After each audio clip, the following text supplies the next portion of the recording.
إن الحمد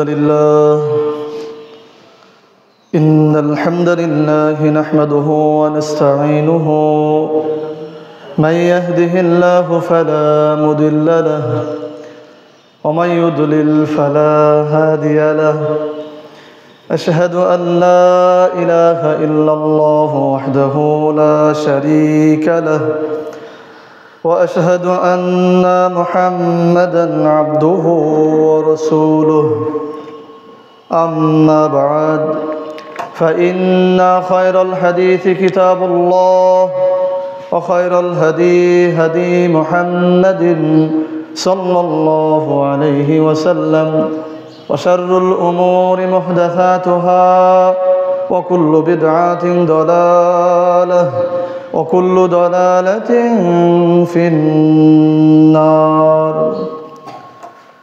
মহান আল্লাহ সুবহানাহু ওয়া তাআলার দরবারে শুকরিয়া আদায় করছি। আল্লাহ রাব্বুল আলামিন আমাদের সকলকে শয়তানের যাবতীয় তৎপরতা দূরে ঠেলে দিয়ে দুনিয়ার যাবতীয় ব্যস্ততাকে দূরে রেখে যথাসময় জুমার সালাত আদায় করতে আসার তৌফিক দান করেছেন। এই জন্য সেই আল্লাহ তাআলার আলিশান দরবারে শুকরিয়া আদায় করে পড়ছি আলহামদুলিল্লাহ। আলহামদুলিল্লাহ। কেমন আছেন সবাই? আলহামদুলিল্লাহ। অনেকদিন পর দেখা, তাই না? প্রায় 7 জুমা, তার মানে 1.5 মাস পরে আবার আসলাম। আপনাদের ভালোবাসার কারণেই আসলাম।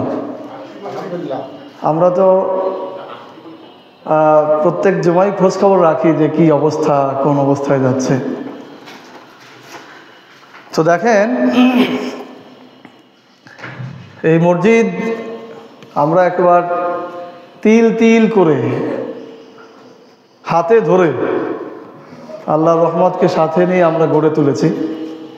এই জন্য যতদিন পৃথিবীতে থাকব এই মসজিদের প্রতি, এই মসজিদের মুসল্লিদের প্রতি একটা ভালোবাসা থাকবেই, ঠিক কি না বলেন? তো এই জন্যই আজকেও আমি কোনোভাবেই আসতে পারতেছিলাম না, কারণ আজকে যে একটা বিশেষ দিন, এই জন্য ওনারা খুব চেষ্টা করছিল যে আজকে ওইখানে বক্তব্য দেওয়ার জন্য। কিন্তু তারপর আগের থেকে যেহেতু বলেছিলাম আপনাদের বর্তমান খতিব সাহেবকে, এই জন্য আসলাম আর কি। তো বিষয়টি হচ্ছে, আমাদের তো আসলে ইসলামের আলো ছড়ানোর জন্য সব জায়গায় যেতে হবে, তাই না? যদিও এখান থেকে আমার যেতে ইচ্ছা হয়নি, কিন্তু দাওয়াতি কাজের স্বার্থে আরও বিস্তৃত মানুষের কাছে দাওয়াত পৌঁছানোর জন্য এখান থেকে আমি চলে গিয়েছি। তো আপনাদের কাছে আমার অনুরোধ থাকবে যে আমরা দীর্ঘ বছর ধরে, প্রায় 1 যুগ ধরে আমরা এখানে চেষ্টা করেছি এই মসজিদ থেকে শিরক, বেদাত এবং অন্যান্য যে সমস্ত অনইসলামিক কাজ রয়েছে সেগুলি দূর করার জন্য মসজিদ থেকে এবং মসজিদের আশেপাশে এলাকা থেকে। এবং সেই সাথে আমরা চেষ্টা করেছি আমাদের এই আলোচনার মাধ্যমে সারা পৃথিবীর মুসলিমরাই যেন সঠিক দিক নির্দেশনা পায়, সঠিক আমল খুঁজে পায়, এটা আমরা চেষ্টা করেছি। তো আমরা আল্লাহর রহমতে পরিপূর্ণভাবে সফল হতে না পারলেও কিছুটা সফল হয়েছি, কি বলেন আপনারা? তো আমি যেটা অনুরোধ করব যে আমরা যে অবস্থায় এই মসজিদ রেখে গিয়েছি, শিরক মুক্ত, বেদাত মুক্ত, অনইসলামিক কার্যক্রম মুক্ত, ইমাম খতিবের সম্মান সহ কোরআনের মর্যাদা, হাদিসের মর্যাদা আমরা যে পর্যায়ে নিয়ে গেছি, আমি আপনাদের কাছে অনুরোধ করব এখান থেকে যেন আমরা ফিরে না আসি। যদি আমরা ফিরে আসি তাহলে এতদিন ধরে আমরা যেই কষ্ট সহ্য করেছি, যেই কষ্ট করেছি খতিব, ইমাম, মুসল্লি সবাই মিলে, সেটা আমাদের ব্যর্থতায় পর্যবসিত হবে। এই জন্য যারা এখানে দায়িত্বশীল আছেন, যারা নিয়মিত মুসল্লি আছেন, যে অবস্থায় আমরা রেখে গিয়েছি আমরা সবাই চেষ্টা করব সেই অবস্থাটা যেন ঠিক থাকে এবং সামনে আরও বেশি অগ্রসর হয়। কি আপনাদের কাছে কি মনে হয়? যা রেখে গেছি সেটা পরিবর্তন করে ফেলবেন? কারণ আমি তো আমার বাপ দাদার কিছু এখানে প্রতিষ্ঠিত করে যাইনি, নাকি? এখানে কোরআন এবং সুন্নাহ ভিত্তিক যা হওয়া উচিত আমরা সেটাই প্রতিষ্ঠিত করার চেষ্টা করেছি। আল্লাহ তাআলা আমাদেরকে তৌফিক দান করেছে। এই জন্য সাময়িক কিছু সমস্যার জন্য বা আমাদের নিজেদের ভুলের কিছু কারণে আমরা যেন কোরআন হাদিসকে উল্টায় না দিই, আমাদের ব্যর্থতার কারণে যেন কোরআন হাদিস উল্টে না যায়। আমরা একটা ভুল করতেছি, আমরা একটা অন্যায় করতেছি, সেটার জন্য আপনি এই যে পরিবেশটা চলছে কোরআন হাদিস ভিত্তিক সেটা আপনি পরিবর্তন করতে পারেন না। আর এর জন্য আপনারা যারা আছেন তারা এই বিষয়টি খেয়াল রাখবেন। আমি আপনাদের কাছে আশা করব যে আমরা এই মসজিদটাকে যেভাবে সহিহ সুন্নাহর আমলে চেষ্টা করেছি গড়ার, আমি না থাকা অবস্থায়ও আপনারা সেটা ধরে রাখবেন। পারবেন তো ইনশাআল্লাহ? আমাদের কোনো লাভের দরকার নেই। আমরা দীর্ঘ বছর এখানে টাকা পয়সা গ্রহণের চেষ্টা করিনি। আমাদের অনেক কষ্ট হলেও আমরা এদিকে কোনোভাবেই যেতে চাইনি। কেন? আমাদের ভেতরের কোরআন সুন্নাহটা যেন ঠিক থাকে, আমাদের ভেতরের কোরআন হাদিসটা যেন ঠিক থাকে, আমাদের আমল যেন ঠিক থাকে। এই মিম্বর থেকে যেন সারা পৃথিবীতে কথা ছড়ায়, শুধু এ কারণেই আমরা এগুলো সংকুচিত করে রেখেছিলাম। কি মনে হয় আপনাদের? এতে আমাদের কিছুটা কষ্ট হয়েছে, তারপরেও আমরা করিনি। প্রিয় ভাইরা, আমি আপনাদের কাছে আমানত রেখে গেলাম, যারা দীর্ঘদিন আমার আলোচনা শুনেছেন, আমি আগামী জুমা থেকে কিন্তু আবার আসবো না। দীর্ঘদিন যারা আলোচনা শুনেছেন সেই আলোচনা অনুযায়ী কোরআন এবং সুন্নাহ অনুযায়ী চলার চেষ্টা করবেন। কোনো ব্যত্যয় যেন না ঘটে, কোনো লোভের কারণে, কোনো প্রভাবের কারণে। আওয়ামী ফ্যাসিস্টের আমলে আমরা দৃঢ়তরবে খুতবা দিয়েছি, বহু নিপীড়ন জুলুম নির্যাতনের পরেও দেইনি আমরা। এখন সামান্য কিছু পরিবর্তনের কারণে যেন আমরা সেদিকটা ছেড়ে না দেয়, নষ্ট না করে। আল্লাহ আমাদের তৌফিক দান করুন, আমিন। প্রিয় ভাইরা, আজকের আলোচনার বিষয় আমলের অপূর্ণতা। আজকের খুতবার আলোচ্য বিষয় আমলের অপূর্ণতা, অর্থাৎ কি কাজের কারণে আমাদের আমলগুলো অপূর্ণ থেকে যায়, কি কাজের কারণে আমাদের আমলগুলো অপূর্ণ থেকে যায়, সেই বিষয়টা নিয়ে আমরা আলোচনা করব।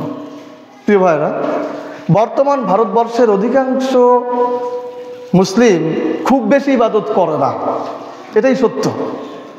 বর্তমান ভারতবর্ষের অধিকাংশ মুসলিম খুব বেশি ইবাদত করে না, এটাই সত্য কথা। আমরা যা মোটামুটি একটু করি, যা কিছু করি, এটা দিয়েই আমরা মনে করি যে আমার আমলটা পূর্ণ হয়ে গেছে, এটা দিয়েই জান্নাতে চলে যাওয়া যাবে। এরকম একটা চিন্তাধারা আমাদের মধ্যে কাজ করে। যা কিছু করেছি এ দিয়েই কি জান্নাতে চলে যাওয়া যাবে। আর যখনই মনে হয় যে এইটা করলে পর্যাপ্ত হয়ে যাবে, তখনই তার সামনে যাওয়ার দরকার নেই। এটা তো স্বাভাবিক। একটা ছেলেকে শিক্ষক যখন বলে তুমি যদি এই আমলগুলো করো তাহলে তুমি A+ পেয়ে যাবা, সরি এই পড়াগুলো করো, এই প্রশ্নগুলো লেখো, তাহলে কি A+ পেয়ে যাবা, তাহলে সে কি আর বেশি পড়বে? ভাই, পড়বে না। তো আমরা অনেকে মনে করি যে এই আমলগুলো করলেই আমরা পূর্ণতা পেয়ে যাব, জান্নাতে চলে যাব, সুতরাং সামনে আর কি দরকার। তো সাধারণত আমাদের ভূখণ্ডের বর্তমান মুসলিমদের ইবাদতের বাস্তবতা হচ্ছে এরকম। আমাদের ভারতবর্ষের মুসলিমদের ইবাদতের বাস্তবতা হচ্ছে এরকম যে জীবনের 3 ভাগের 2 ভাগ সময় চলে যায় লেখাপড়া আর ক্যারিয়ার গঠনে। এই সময় আমাদের নামাজ কালামের খুব বেশি পরিবেশ নেই, ঠিক কিনা বলেন? ম্যাক্সিমাম, ইল্লা মাশাআল্লাহ কিছু যুবক তরুণ তো আছেই, কিন্তু ম্যাক্সিমামের চিন্তা হচ্ছে লেখাপড়া শিখবো, ক্যারিয়ার গঠন করবো, ইত্যাদি ইত্যাদি। এরপর চাকরি বাকরি করে যখন রিটায়ারমেন্টে আসে, বৃদ্ধ হয়ে যায়, তখন দাড়ি রাখা শুরু করে, পাঞ্জাবি পরা শুরু করে, নামাজ পড়া শুরু করে। আমি আপনাদের কাউকে বলছি না, এটা আপনারা কেউ নিজের গায়ে নেবেন না, মানে সার্বিক সামষ্টিক বাস্তবতা বোঝাচ্ছে। কি আমার এই কথার সাথে আপনি দ্বিমত? এটাই তো লেখাপড়া, ক্যারিয়ার, চাকরি বাকরি, রিটায়ারমেন্ট, এরপরে সব কিছু গুছায়ে দাড়ি রাখা শুরু, পাঞ্জাবি পরা শুরু, টুপি পরা শুরু, মসজিদে সেজদা। এই তো বিষয়টা নাকি? আর ওই সময় আমরা মনে করি যে ঠিকই, এই করলেই তো যথেষ্ট, আর কি দরকার, কি ব্যাপারটা, তাই না? মনে করেন, আমি আপনাদের কাউকে বলছি না, দয়া করে এটা নেবেন না, আমি সামষ্টিক বিষয় বোঝানোর চেষ্টা করছি। চাকরি বাকরি করছি, মাসিক বেতন পাচ্ছি, মসজিদে যাই, একটু নামাজ কালাম পড়ি। ব্যবসা করতাম এতদিন, এখন ব্যবসাটা ভালো জায়গায় গেছে, এখন আমার না গেলেই চলে, কর্মচারীরা কাজ করে, আমি মসজিদে একটু তাসবিহ তাহলিল করলাম। অথবা সংসারটা সন্তানের হাতে দিয়ে দিছি, আমি এখন সংসার থেকেও অবসর নিয়েছি, এখন একটু নামাজ কালাম পড়ি, সমস্যা কি? দাড়ি রাখি, টুপি রাখি।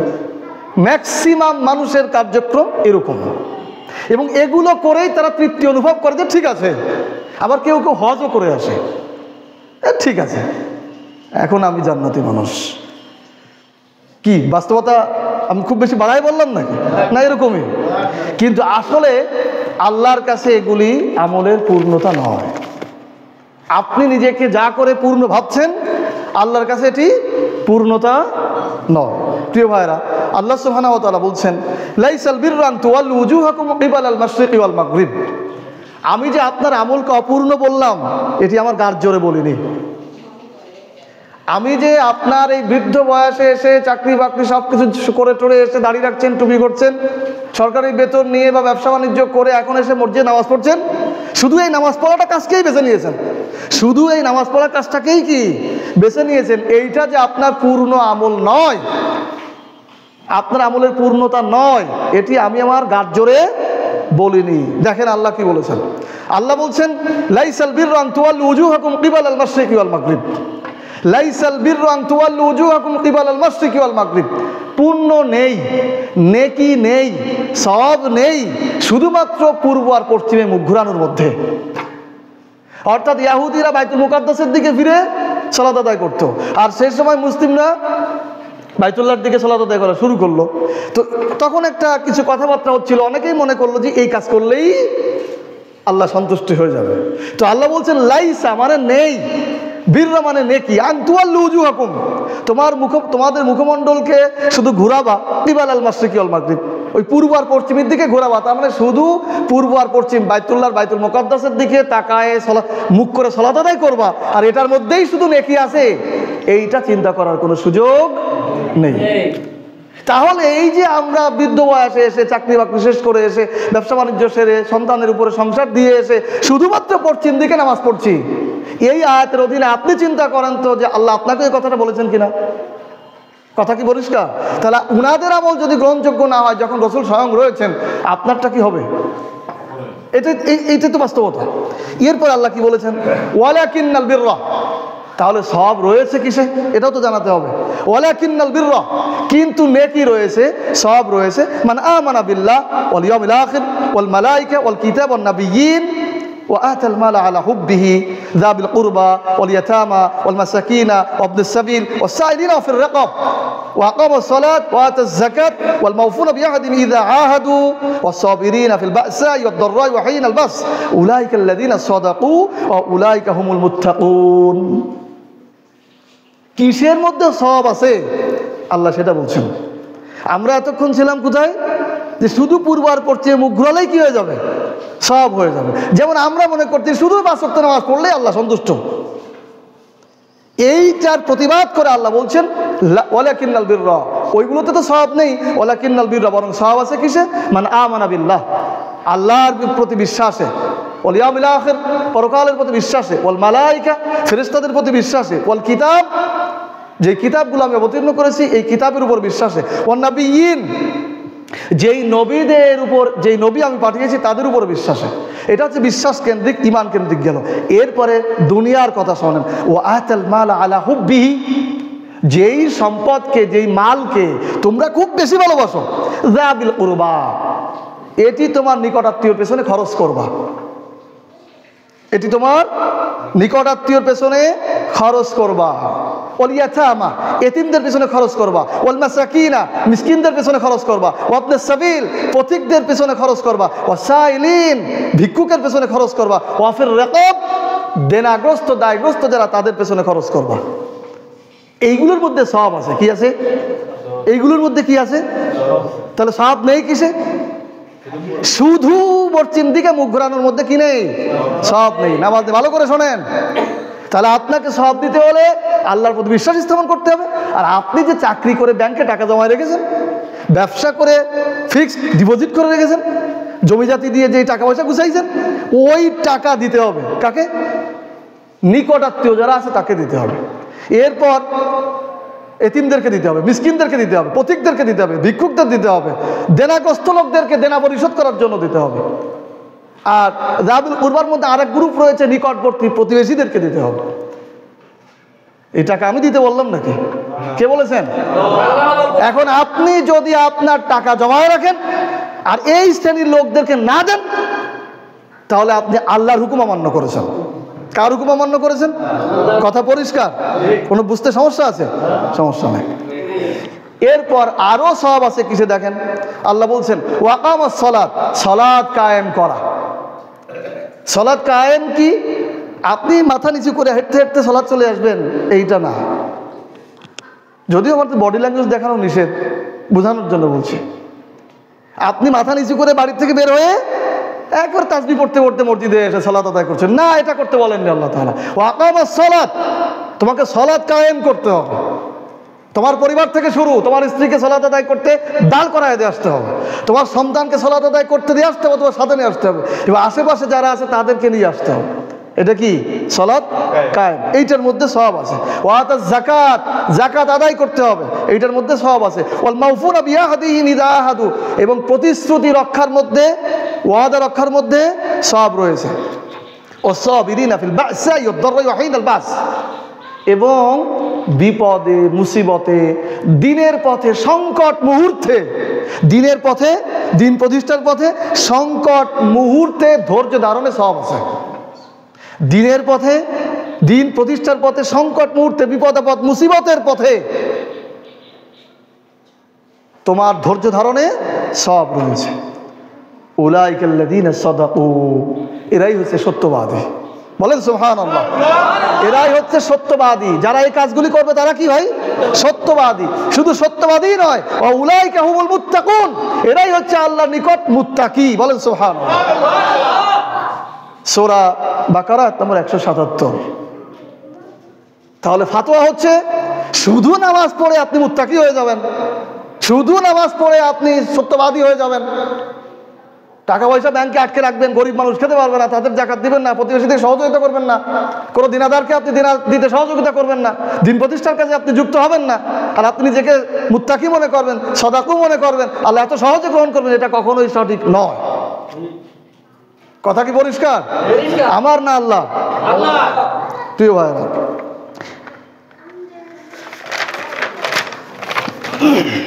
প্রিয় উপস্থিতি, দ্বিতীয় পর্যায়ে আমরা জানবো পৃথিবীর যে ভূখণ্ডে মুসলিমরা সংখ্যাগরিষ্ঠ কিন্তু সেখানে আল্লাহর আইন সার্বভৌমত্ব প্রতিষ্ঠিত নেই, সেখানে মুসলিমদের আমলের যথার্থতা কি?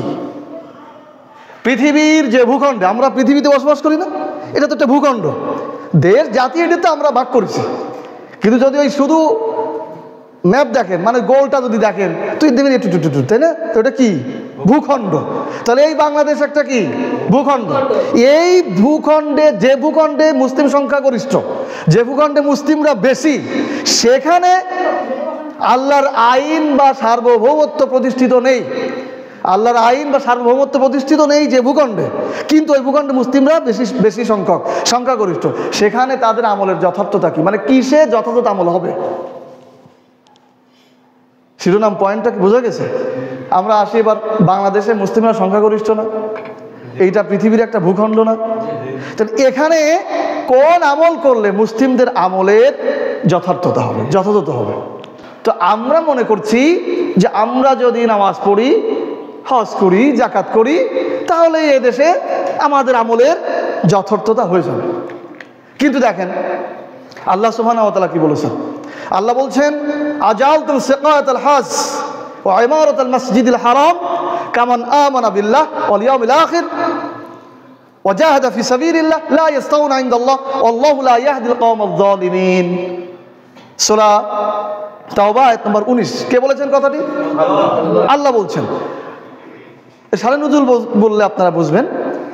তার আগে অর্থটা বলি, আজালতুল সিকায়াতুল হাজ ওয়া ইমারাতুল মসজিদিল হারাম, তোমরা কি মনে করো হাজিদেরকে পানি পান করানো আর মসজিদের খেদমত করা এটা কি ভাই?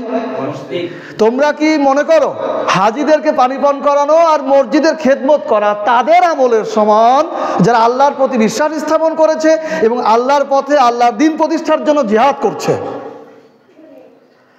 আবারও শোনেন, তোমরা কি মনে করো হাজিদেরকে পানি পান করানো এবং মসজিদের খেদমত করা ওই ব্যক্তিদের আমলের সমান যারা আল্লাহর প্রতি বিশ্বাস স্থাপন করেছে এবং আল্লাহর জমিনে আল্লাহর দ্বীন প্রতিষ্ঠার জন্য জিহাদ করছে তাদের আমলের সমান মনে করো? প্রশ্ন করেছেন কে? আল্লাহ। উত্তর দিচ্ছেন আল্লাহ, লা ইয়াস্তাউনা ইনদাল্লাহ, কখনোই নয়। এই দুইজনের আমল আল্লাহর কাছে সমান নয়। আল্লাহু লা ইয়াহদিল কওমাজ জালিমিন, আর আল্লাহ জালিম সম্প্রদায়কে হেদায়েত দান করেন না। একটি প্রশ্ন থাকবে শেষে, মনে করে দিবেন ভুলে গেলে, জালিম এই আয়াতে কাদেরকে বলা হয়েছে? প্রিয় ভাইরা, এই আয়াতে সারে নজুল হচ্ছে রাসূল সাল্লাল্লাহু আলাইহি ওয়াসাল্লামের সময় বদরের যুদ্ধে অংশগ্রহণ করেছিল যে সমস্ত কাফির সৈনিকেরা, তাদের বন্দী করে নেওয়া হয়েছিল। সেই বন্দীদের মধ্যে একজন ছিল আব্বাস, তখন ইসলাম গ্রহণ করেন না।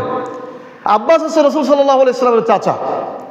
তো অন্যান্য সাহাবীরা ওনাকে বললেন যে অন্যরা যুদ্ধ করতে আসতে পারে মুহাম্মদ সাল্লাল্লাহু আলাইহি ওয়াসাল্লামের বিরুদ্ধে, তুমি চাচা হয়ে ভাতিজার বিরুদ্ধে কেমনে আসলে? এই বলে ওনাকে খুব বেশি ধমকাধমকি করছেন। বিশেষ করে আলী রাদিয়াল্লাহু তাআলা আনহু ব্যাপকভাবে ধমকাচ্ছেন, তুমি আসলে কেন? আর রাসূল তুমি আসলে কেন? তুমি তো চাচা। তখন আব্বাস রাদিয়াল্লাহু তাআলা আনহু বলেছিলেন, দেখো তোমরা শুধু আমাদের খারাপটাই দেখতেছো। যেমন আপনারা বলতে পারেন হুজুর শুধু আমাদের এইগুলোই দেখতেছে, আমরাও তো ভালো কাজ করি। আব্বাস বলছে তোমরা শুধু আমাদের এই খারাপগুলোই দেখছো, আমরাও ভালো কাজ করি। কি ভালো কাজ? আমরা হাজিদেরকে পানি পান করাই। তখনও হজ করতো মানুষ, মরুভূমির দেশ, পানি পান করানো একটা বিরাট স্বভাবের কাজ। আর কি করি? মসজিদুল হারাম, কি আত্মাকুয়া মসজিদ, আসমানের উপরে নিচে যে মসজিদ আল্লাহর কাছে কি শ্রেষ্ঠ, যেটাকে বাইতুল্লাহ বলা হয়েছে, সেটার নাম কি? মসজিদুল হারাম। সেই মসজিদের খেদমত করি, দায়িত্ব পালন করি, চাবি রাখি, পরিষ্কার পরিচ্ছন্ন করি, দেখাশোনা করি, ভালো রাখি, অন্যদের থেকে ঠেকায় রাখি। এটা ভালো কাজ না? তা আমাদের কি তোমরা তো খারাপ মনে করতেছো কেন? আব্বাস রাদিয়াল্লাহু তাআলা আনহু তার এই মসজিদের খেদমত আর হাজিদের পানি পান করানোর কাজ দিয়ে জিহাদকে ঢেকে দিতে চেয়েছিলেন, ইসলাম প্রতিষ্ঠার কাজকে ছোট করে দেখাতে চেয়েছিলেন। তোমরা যেটা করছো আমরাও কম করিনি। আল্লাহ সুবহানাহু ওয়া তাআলার কাছে এই কথা পছন্দ হয়নি। আল্লাহ তাআলার সাথে সাথে কাউন্টার করেছেন, না তোমার এই কথা সঠিক নয়। যে আল্লাহর পথে দ্বীন প্রতিষ্ঠার কাজ করে, যে আল্লাহর জমিনে আল্লাহ দ্বীন প্রতিষ্ঠার কাজ করে, জিহাদ করে, কিতাল করে, সংগ্রাম করে, তাদের আমল আর তোমাদের আমল কখনো সমান নয়। শুধু এ পর্যন্তই শেষ করেননি, আল্লাহ বলেছেন লা ইয়াস্তাউনা ইনদাল্লাহ, আল্লাহ বলেছেন আল্লাহু লা ইয়াহদিল কওমাজ জালিমিন, আর যারা জালিম তাদেরকে আল্লাহ হেদায়েত দেন না। এখানে জালিম বলা হয়েছে যেই ভূখণ্ডে ইসলাম প্রতিষ্ঠার জন্য সংগ্রাম চলছে, যেই ভূখণ্ডে ইসলাম প্রতিষ্ঠার জন্য জিহাদ চলছে, সংগ্রাম চলছে, সেই সংগ্রামে শামিল না হয়ে, সেই সংগ্রামে যুক্ত না হয়ে যারা অন্য অন্য আমল নিয়ে সন্তুষ্ট করার চেষ্টা করছে, আল্লাহ তাআলা তাদেরকে অজ্ঞ বলেছেন, তাদেরকে জাহেল বলেছেন, তাদেরকে জালিম বলেছেন। কথা কি পরিষ্কার? আমার ফতোয়া কার? আল্লাহ। প্রিয় ভাইরা, পরবর্তী আয়াতগুলোতে আল্লাহ বলেছেন কুল, আমার কথা কি আপনারা বুঝতেছেন না? আমি একাই বকে যাচ্ছি শুধু। আমার উস্তাদ আমাকে বলেছেন যে তুমি বাতাসে কথা ছড়াবা। কিসে ছড়াবা? বাতাসে কথা ছড়াবা। ও যাওয়াই ওকে, কথা ছড়াতে হবে। হায়াত বেশি না, যতটুকু দায়িত্ব আছে ছড়াও, পরে যাওয়াই হোক, যে কোনো একজন না একজন কি হয়ে যাবে। রাসূল সাল্লাল্লাহু আলাইহি সাল্লাম, আর আমরা কখনোই ব্যর্থ নই, আমরা কখনোই কি ব্যর্থ নই।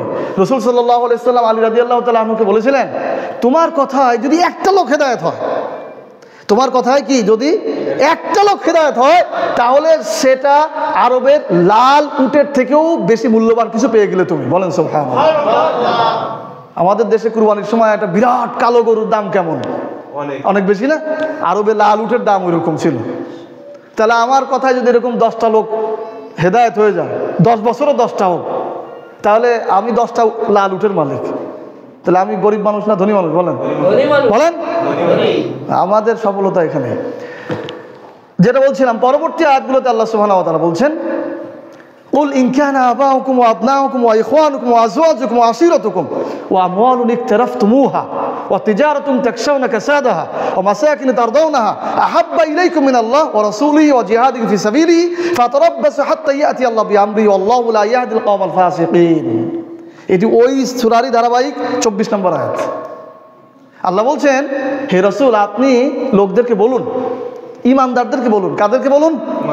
ইমানদারদেরকে বলুন, যদি তোমাদের নিকট তোমাদের পিতা, তোমাদের সন্তান, তোমাদের ভাই, তোমাদের স্ত্রী, তোমাদের নিকটাত্মীয়, তোমাদের সম্পদ, তোমাদের ব্যবসা বাণিজ্য, তোমাদের ঘর মানে বাসস্থান, এইগুলো যদি তোমাদের কাছে বেশি ভালোবাসার হয়ে থাকে, আল্লাহ, তার রসুল এবং আল্লাহ ও রসুলের পথে জিহাদের থেকে যদি এইগুলো তোমাদের কাছে বেশি ভালো হয়ে থাকে, ফাতারাব্বাসু হাত্তা ইয়াতি আল্লাহ বিআমরিহি, তাহলে আল্লাহর আদেশ আসার অপেক্ষা করো। আল্লাহু লা ইয়াহদিল কওমাল ফাসিকিন, আর আল্লাহ ফাসিক সম্প্রদায়কে হেদায়েত দেন না, সঠিক পথ দেখান না। সূরা তাওবা আয়াত নম্বর 24। প্রিয় ভাইরা, এই আয়াতে বিশ্লেষণ প্রয়োজন। এই কথাগুলি বলা হয়েছে ইমানদারদেরকে। আল্লাহ তার রসুলকে বলেছিলেন ইমানদারদেরকে বলো। কাদেরকে বলো? ইমানদারদেরকে বলো। এখানে 8টা জিনিসের কথা বলা হয়েছে। কয়টা জিনিস? যারা মন দিয়ে শুনছেন তারা গোনেন। পিতা, সন্তান, ভাই, নিকটাত্মীয়, স্ত্রী, সম্পদ, ব্যবসা বাণিজ্য, বাসস্থান। কয়টা জিনিস? এই 8টা জিনিসের থেকে যদি তোমরা বেশি ভালোবাসো, এই 8টা জিনিসের থেকে যদি তোমরা কম গুরুত্ব দাও আল্লাহ, তার রসুল এবং আল্লাহ রসুলের পথে জিহাদ মানে দিন প্রতিষ্ঠার কাজকে, তাহলে আল্লাহ শাস্তি আসার অপেক্ষা করো। এখন আমরা যারা দিন প্রতিষ্ঠার কাজ থেকে দূরে আছি, ভাই, বুকে হাত দিয়ে বলতে পারবেন যে কি কারণে আমরা দূরে আছি? এই 8 জিনিসের ভালোবাসায় আমরা দূরে আছি। ঠিক কিনা বলেন? এই 8 জিনিসের ভালোবাসায় আমরা দূরে আছি। আমরা মনে করি আমরা যদি দিন প্রতিষ্ঠার কাজে যাই, প্রথমটা কি?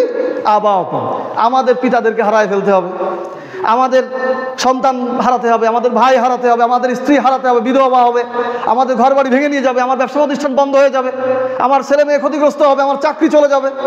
ঠিক কিনা বলেন? সবাই বলেননি ঠিক কিনা বলেন?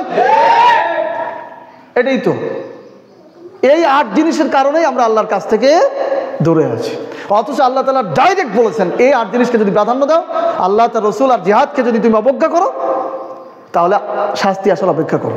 এই শাস্তি কয়েক ধরনের হতে পারে। যেমন অন্য আয়াতে আল্লাহ বলেছেন, আমি তোমাদেরকে যে সুযোগটা দিয়েছি, তোমরা যদি জিহাদে বের না হও, ওয়ায়াস্তাবদিল কওমান গায়রাকুম ওয়ালা তাদুররুহু শাইআ, এমন জাতি তোমাদের উপরে চাপায় দেব যাদের ক্ষতি তোমরা করতে পারবে না। শাস্তি স্বরূপ এই বাংলাদেশের উপরে ফ্যাসিস্ট ছিল, 16 বছর ধরে নির্যাতন করেছে। আমরা নির্যাতনের শিকার, আমরা জানি প্রতিটা ক্ষণ প্রতিটা দিন কত কষ্টে আমাদের কেটেছে। এদেরকে তাড়ানো হয়েছে। যদি এই সময় যে দিন প্রতিষ্ঠার সুযোগ, এখনো যদি আপনারা আগের মতোই মুখে কুলু পেটে থাকেন, আবারও এমন জাতিকে চাপায় দেবে, আবারও এরকম নিষ্পেষিত হতে হবে, নির্যাতিত হতে হবে। আপনারা এরকম হতে চান? বুঝে শুনে কইয়েন। প্রিয় ভাইরা, তো আল্লাহ বলছেন, আল্লাহু লা ইয়াহদিল কওমাল ফাসিকিন, যারা ফাসিক আল্লাহ তাআলা তাদেরকে সৎ পথ দেখাবেন না। এখানে ফাসিক কাদেরকে বলা হয়েছে? এই আয়াতেরই শেষ অংশ। ফাসিক কাদেরকে বলা হয়েছে? ফাসিক মানে পাপাচারী। এই ফাসিক এখানে বলা হয়েছে ইমানদারদেরকে। কাদেরকে? কোন ইমানদারদেরকে? যারা ইমান আনার পরে এই 8 জিনিসের ভালোবাসায় বসে আছে, আল্লাহর পথে বের না হয়। কি বুঝে আসে কথা? যারা ইমান আনার পরে এই 8 জিনিসের ভালোবাসায় ঘরে বসে আছে, আল্লাহর দিন প্রতিষ্ঠার জন্য বের না হয়ে, তাদেরকে আল্লাহ তাআলা ফাসিক বলেছেন। আর এদেরকে আল্লাহ তাআলা হেদায়েতের পথ দেখাবেন না। কথা কি পরিষ্কার? ফাতোয়া পরিষ্কার? কোনো ডাউট আছে? কোনো সন্দেহ আছে? তাহলে আমরা বলছিলাম এই ভূখণ্ডের অবস্থাটা কি? যে ভূখণ্ডে ইসলাম প্রতিষ্ঠার প্রয়োজন রয়েছে অথবা সংগ্রাম চলছে, যেখানে মুসলিমরা সংখ্যাগরিষ্ঠ, সেখানে মুসলিমদের আমলের যথার্থতা কি? এইটা না ছিল পয়েন্ট? তাহলে ওই ভূখণ্ডের মুসলিমদের আমলের যথার্থতা হচ্ছে যতক্ষণ না পর্যন্ত তারা দিন প্রতিষ্ঠার কাজে লিপ্ত হবে, যতক্ষণ না পর্যন্ত তারা জিহাদের কাজে লিপ্ত হবে, ততক্ষণ তাদের অন্য কোনো আমল দিয়ে আল্লাহর কাছে সন্তুষ্টি অর্জন করতে পারবে না। কেন? আপনি যে ভূখণ্ডে বসে আল্লাহকে সিজদা দিচ্ছেন, সেই ভূখণ্ডে আল্লাহর আইনকে লঙ্ঘন করা হচ্ছে। আপনি যে ভূখণ্ডে বসে আল্লাহর তাসবিহ করছেন, সেই ভূখণ্ডে আল্লাহর সার্বভৌমত্বকে লঙ্ঘন করা হচ্ছে, আল্লাহর শিরকে বাস্তবায়ন করা হচ্ছে, তাওহীদকে পরিত্যাগ করা হচ্ছে। সুতরাং আপনার এই শুধু তাসবিহ তাহলিল দিয়ে আল্লাহ সন্তুষ্ট হবেন না। কথা পরিষ্কার? যদি তাই হতো তাহলে রাসূল সাল্লাল্লাহু আলাইহি ওয়াসাল্লাম শুধু তাসবিহ তাহলিল আর নামাজ পড়েই চলে যেতে পারতেন কিনা? গেছেন সেটা? নামাজ কি ওই মক্কা বিজয়ের পরে প্রতিষ্ঠিত হয়েছিল নাকি? নামাজ কি মক্কা বিজয়ের পরে শুরু হয়েছিল? আগেই ছিল না? তাহলে তো ওই পরেই চলে যাওয়া হতো। মক্কা বিজয়ের কি দরকার ছিল? 27টি যুদ্ধের কি দরকার ছিল? ছিল কোনো দরকার? তাহলে আজকে আমরা যারা মনে করে দিয়েছি যে নামাজ কালাম পড়লেই তো সব হয়ে যাচ্ছে। আমি একজন ভদ্র মানুষ, অফিসার মানুষ, আমি আপনাদের কাউকে বলছি না, এটা সামগ্রিক কথা। তো যেটা বলছিলাম, যেই ভূখণ্ডে ইসলাম প্রতিষ্ঠিত নেই, আল্লাহ সার্বভৌমত্ব প্রতিষ্ঠিত নেই, সেখানে আপনি যদি দিন প্রতিষ্ঠার কাজ না করেন, আপনি যদি আল্লাহর আইন প্রতিষ্ঠার কাজ না করেন, অন্য কোনো আমল দিয়ে আল্লাহকে সন্তুষ্ট করতে পারবেন না। কথা পরিষ্কার? তাহলে আজকে আমরা যারা এই চেষ্টা করে যাচ্ছি, আজকে আমরা ইবাদত করব, সামনে রমজান রোজা পালন করব, আমরা হজ করব, জাকাত দেব, এই সমস্ত আমল করব, আপনারা ফাতোয়া দেন তো এই জমিনে আল্লাহর দিন প্রতিষ্ঠিত আছে? কথা বলবেন, আছে? আল্লাহর আইন প্রতিষ্ঠিত আছে? এখানে আমরা যে মাহফিলে বেশি বেশি সংবিধান নিয়ে আলোচনা করি আর আইন নিয়ে আলোচনা করি, কেন? এই বিষয়গুলো মানুষ জানে না। সংবিধানের ধারা হচ্ছে নিয়মের মধ্য থেকে মদ হালাল, কোরআনে কি? মদ হারাম। সংবিধানের ধারা হচ্ছে নিয়মের মধ্য থেকে পতিতাবৃত্তি হালাল, বা প্রচলিত আইনে নিয়মের মধ্য থেকে 18 বছরের পরে যে জেনা ব্যভিচার হালাল, কোরআনে এটা কি? হারাম। সংবিধানের প্রস্তাবনায় প্রথমেই লেখা রয়েছে এখানে ধর্মভিত্তিক কোনো রাষ্ট্র প্রতিষ্ঠা করা বা এখানে ইসলাম কোনো মতবাদের মধ্যে থাকবে না। জাতীয়তাবাদ, সমাজতন্ত্র, ধর্মনিরপেক্ষ মতবাদ, এটার উপরে আমাদের জাতি চলবে। আর কোরআনে কি রয়েছে? ইসলাম ব্যতীত অন্য কোনো জীবন ব্যবস্থা যে গ্রহণ করলো তারা ক্ষতিগ্রস্ত হবে। তাহলে আজকে আমরা জাতি হিসাবে ক্ষতিগ্রস্তের মধ্যে রয়েছে না? তাহলে আল কোরআনে যেটা রয়েছে, সংবিধান তার বিরোধিতা রয়েছে, আল্লাহর অপমান হচ্ছে যেখানে যেখানে আল্লাহর আদেশ, তাহলে আল্লাহ বলেছেন এটা হবে না, আমার সংবিধান আমার আইন বলছে সেটা হবে, তাহলে এদেশে মুসলিমদের বেঁচে থেকে কোনো দরকার আছে? কথা বলেন, দরকার আছে কোনো? আল্লাহ বলেছেন অশ্লীল বিনোদন, সংস্কৃতি, নাচ গান, ধর্ষণ, ব্যভিচার এগুলো চলবে না। আপনার সংবিধানে বলেছে যে এই লোক সংস্কৃতি ইত্যাদি ইত্যাদি দিয়ে চলবে। দেখছেন না তারুণ্যের উৎসব হচ্ছে? আমার একটা ভাই তারুণ্যের উৎসবের মাইকিং করে বেড়ায়, যে হায় রে আমার ভাইটা বুঝলো না, এই যে আহ্বান করছে, মনে আছে কত হাদিস বুঝাইছি, কি জানো? মাইয়াশফা শাফাআতু হাসানা ইয়াকুল্লাহু নাসিবুম মিনহা ওয়া মাইয়াশফা শাফাআতু সাইয়্যা ইয়াকুল্লাহু কিফলুম মিনহা। যে খারাপ কাজের দিকে ডাকবে, হ্যাঁ, যে খারাপ কাজের দিকে ডাকবো, খারাপ কাজ করে যে পাপ হবে তার আমল নামাও কি সেই পাপ হবে। এখন সে বলবে ভাই আমি তো টাকার জন্য, আমি কি ওদের সাথে আছি নাকি? আরে বেটা কাজ আর নেই, আল্লাহকে ভালোবাসে কাজ ছেড়ে দাও, টাকা তোমার পকেটে ঢুকে যাবে। আর যদি পকেটে না ঢোকে আল্লাহ তোমাকে অন্যভাবে বড় লোক বানাই দেবে। শুধু কি টাকা থাকলেই মানুষ বড় লোক হয় নাকি? যাক, আমার সে ভাই যেন অপমান বোধ না করে, তাকে ভালোবাসার জন্য বলেছি। তাহলে আমি যেটা বোঝাতে চাচ্ছিলাম, যেই জমিন আল্লাহর দিন প্রতিষ্ঠিত নেই, সেই জমিনে আপনি শুধু নামাজ কালাম দিয়ে আল্লাহ সন্তুষ্টি অর্জন করতে পারবেন না। প্রিয় ভাই, সর্বশেষ কথা, আল্লাহর দিন প্রতিষ্ঠা থেকে অব্যাহতি কারা চায়? আল্লাহর দিন প্রতিষ্ঠা থেকে কারা অব্যাহতি চায়? এটা বলেই শেষ। আল্লাহর দিন প্রতিষ্ঠা থেকে কারা অব্যাহতি চায়? মানে আমার দিন প্রতিষ্ঠার কাজে আমারে নেবেন না, বুঝেছেন? আমার দিন প্রতিষ্ঠার কাজে আপনি দেবেন না, খবরদার। এটা ভেজালপূর্ণ কাজ, একটা বিপদপূর্ণ কাজ, আমি ভালো মানুষ, আমার এসবের মধ্যে নেবেন না। এই কথা যারা বলে তাদের অবস্থাটা কি? এ ফতোয়া আমি দেবো না, কে দেবেন? আল্লাহ দেবেন। আল্লাহ সুবহানাহু ওয়া তাআলা বলছেন, লা ইয়াস্তাযিনুকাল্লাযীনা ইউমিনুনা বিল্লাহি ওয়াল ইয়াউমিল আখির আইয়ুজাহিদু বিআমওয়ালিহিম ওয়া আনফুসিহিম আল্লাহু আলিমুল বিল মুত্তাকিন। আল্লাহ বলছেন, লা ইয়াস্তাযিনুকা, তোমার কাছে কেউ অব্যাহতি চাবে না, তোমার কাছে কেউ অব্যাহতি মানে কি? ছাড়, ছুটি চাবে না। আল্লাযীনা ইউমিনুনা বিল্লাহি ওয়াল ইয়াউমিল আখির, যারা আল্লাহর প্রতি বিশ্বাস স্থাপন করে, পরকালের প্রতি বিশ্বাস স্থাপন করে, এরা তোমার কাছে কোনোভাবেই অব্যাহতি বা ছুটি চাবে না। আইয়ুজাহিদু বিআমওয়ালিহিম ওয়া আনফুসিহিম, আল্লাহর পথে জান এবং মাল দিয়ে জিহাদ করা থেকে, আল্লাহর পথে জান এবং মাল দিয়ে জিহাদ করা থেকে তোমার কাছে কেউ অব্যাহতি চাবে না, যারা আল্লাহর প্রতি বিশ্বাস স্থাপন করেছে, পরকালের প্রতি বিশ্বাস স্থাপন করেছে। আল্লাহু আলিমুম বিল মুত্তাকিন, আল্লাহ জানেন মুত্তাকি কারা, আল্লাহ জানেন মুত্তাকি কারা। এর পরের আয়াতে আল্লাহ বলছেন, ইন্নামা ইয়াস্তাযিনুকাল্লাযীনা লা ইউমিনুনা বিল্লাহি ওয়াল ইয়াউমিল আখির ওয়ারতাবাত কুলুবুহুম ফাহুম ফি রাইবিম ফাহুম ফি রাইবিহিম ইয়াতারাদ্দাদুন। আল্লাহ বলছেন তোমার কাছে শুধু ওই লোকগুলোই অব্যাহতি চাবে আল্লাহর জমিনে আল্লাহর দিন প্রতিষ্ঠার জন্য, জিহাদ করা থেকে বিরত থাকার জন্য, ইসলামী শাসন প্রতিষ্ঠিত হোক, ইসলামিক আইন প্রতিষ্ঠিত হোক, ইসলামী খেলাফত প্রতিষ্ঠিত হোক, কোরআনের আইন প্রতিষ্ঠিত হোক। এই কাজ থেকে বিরত থাকতে চাইবে শুধু ওরাই যারা আল্লাহর প্রতি বিশ্বাস স্থাপন করেনি, যারা আখিরাতের প্রতি বিশ্বাস স্থাপন করেনি, যাদের অন্তর সংশয়ে দোদুল্যমান, মানে মন দুই দিকেই আছে, একবার ইসলামী দল, একবার তাগুতের দল, একবার ইসলামের পথে আর একবার তাগুতের পথে। এই দোদুল্যমান যারা, এরা ছাড়া কেউ আপনার কাছে অব্যাহতি চাবে না। কিসের থেকে? জিহাদের থেকে, আল্লাহ পথে আল্লাহর দিন প্রতিষ্ঠার থেকে। সূরা তাওবা আয়াত নম্বর 43-44। প্রিয় ভাইরা, এই আয়াত অবতীর্ণ হয়েছিল তাবুক যুদ্ধের সময়। কিছু লোকেরা রসুল সাল্লাল্লাহু আলাইহি ওয়াসাল্লামের কাছে এসে বলেছিল, আল্লাহ রসুল, আমাদের ধান কাটার সময়, খেজুর পাকার সময় আমার ছেলের সমস্যা, আমার মেয়ের সমস্যা, আমাকে একটু অব্যাহতি দেবেন, আমি এতে যেতে চাই না, একটু ছাড় দেন আমার। মানে তাবুক যুদ্ধ শেষে আসলে ওই লোকগুলো আবার এসে ক্ষমা চাইছে যে আমাদের ক্ষমা করে দেন, আমরা এই কারণে যেতে পারিনি। আল্লাহ, উনি বলছেন যাও ক্ষমা করে দিলাম। আল্লাহ বলছেন আয়াত অবতীর্ণ করে তুমি ওদের ক্ষমা করে দিলে কেন? কারণ ওদের অন্তর তো সংশয়ে কি দোদুল্যমান।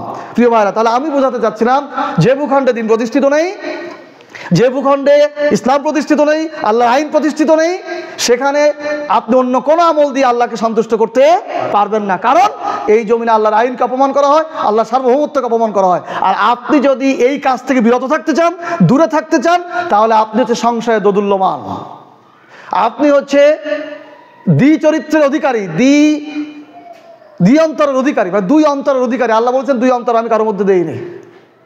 প্রিয় ভাইরা, আপনার আমার ভাই, আমার আপন, আপনাদেরকে আমি উদারত আহ্বান করে আসুন, আমরা যে আমল করছি এই আমলকে যদি আরো শ্রেষ্ঠ পর্যায়ে নিয়ে যেতে হয়, তাহলে অবশ্যই, বিশেষ করে বাংলার জমিনে যেহেতু দিন প্রতিষ্ঠিত নেই, এখানে দিন প্রতিষ্ঠার কাজ করতে হবে আপনাকে।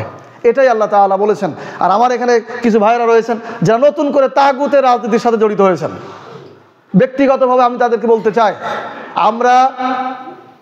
আমরা রাজনীতি করে, ইসলামী খেলাফতের কাজ করে কোনোদিনই দুনিয়াতে তেমন কোনো কিছুই পাবো না। বরং যুগে যুগে শুধু জুলুম, নিপীড়ন, নির্যাতন আসবে। কিন্তু আপনারা পাবেন, একটা মিছিলে গেলে 300 টাকা পাবেন, ওই টিসিবির কার্ডের সময় একটা কার্ড পাবেন, ওই কি বলে আরো কিছু কিছু পাবেন। কিন্তু মনে রাখবেন, যারা ইসলামের পথে থাকবে, যারা আল্লাহর পথে থাকবে, তারা হাসরের মাঠে আল্লাহর দ্বীন প্রতিষ্ঠাকারীদের দলের অন্তর্ভুক্ত হবে। যেই দলের সামনে থাকবে ওমর রাদিয়াল্লাহু তাআলা আনহু, যেই দলে থাকবে হামজা রাদিয়াল্লাহু তাআলা আনহু, যেই দলে থাকবে আলী রাদিয়াল্লাহু তাআলা আনহু, সেই দলের পেছনে বা মাঝখানে আপনারা থাকতে পারবেন, আমরা থাকতে পারবো ইনশাআল্লাহ। আর যদি আপনি তাগুতের রাজনীতির সাথে জড়িত হন, যারা এই জমিনে আল্লাহর দ্বীনকে বাদ দিয়ে, আল্লাহর আইনকে বাদ দিয়ে মানুষের তৈরি আইন প্রতিষ্ঠিত করতে চায়, আমি আমার ভাইদের জন্য পরিষ্কার করে বলে দিতে চাই, ইসলামী রাজনীতি ব্যতীত বাংলাদেশে, ভারতবর্ষে যত দলের, যত মতের, যত পথের রাজনীতি রয়েছে, সমস্ত রাজনীতি তাগুতের রাজনীতি, ইসলাম প্রতিষ্ঠা বিরোধী রাজনীতি। সুতরাং আমি আমার ভাইদেরকে অনুরোধ করবো, ওরা 300 টাকা দিয়ে আমার কিছুই করে দেবে না। আমার যে ব্যবসা করে খেতে হয়, আমার যে মাঠে কাজ করে খেতে হয়, এটাই করতে হবে। মারামারি করলে ওরা এসে খুব বেশি প্রোটেক্ট দিয়ে যাবে না। কাজেই তাগুতের রাজনীতি করে তাদের সাথে তাদের এই গ্রাম একটা ওয়ার্ড কমিটির পদ নিয়ে পরকালটাকে নষ্ট করবেন না। আপনার আমার ভাই, তাই অনুরোধ করলাম, পালন করবেন কি করবেন না এটা আপনার ব্যাপার। আল্লাহ সুবহানাহু ওয়া তাআলা আমাদের সকলকে এই বিষয়গুলির উপর আমল করা তৌফিক দান করুন। আমিন। সুবহানাকাল্লাহুম্মা ওয়া বিহামদিক, আশহাদু আল্লা ইলাহা ইল্লা আনতা আস্তাগফিরুকা ওয়া আতুবু ইলাইক।